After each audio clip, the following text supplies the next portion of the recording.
And we're back with our Meet the Press Minute this morning. In the 1960s, the civil rights movement in the United States was in full swing. Women, angry about economic, social, and political inequality between the sexes, took their fight to the streets, demanding equal pay for equal work.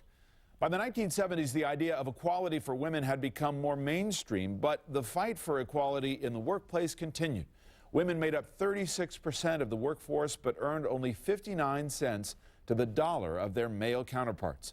Equality, sexism, and the women's movement, all issues discussed right here on Meet the Press in September of 1972. The guest, activist Gloria Steinem, who had just launched the first mass-circulated feminist magazine, Ms. Ms. Steinem, may I ask you a question? You made a speech before the National Press Club this year, and you said, and I quote, "Women are not taken seriously. We are undervalued, ridiculed, or ignored by a society which consciously and unconsciously assumes that the white male is the standard and the norm." Now, what's your explanation for this serious state of affairs in view of the fact that males are at least virtually controlled and dominated by women from birth to puberty and often beyond that? Why haven't you done a better job if you're as smart as you say you are?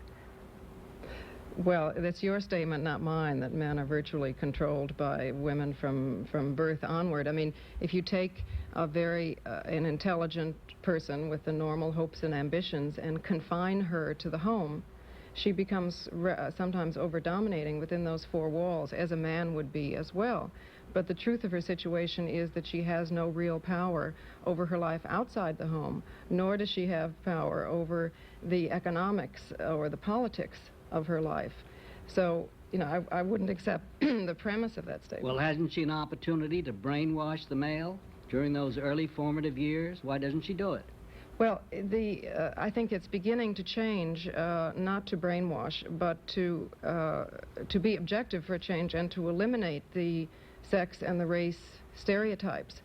But women have been encouraged to invest their hopes and their dreams in their male children, and convinced that their female children could not meet those expectations, and to depend on their male children in their old age and so on, and have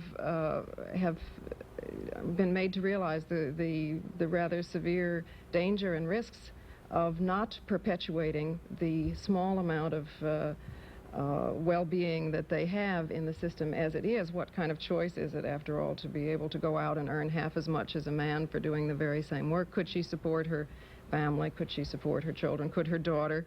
Should she tell her daughter that she could? I think not. We'll get reaction to that.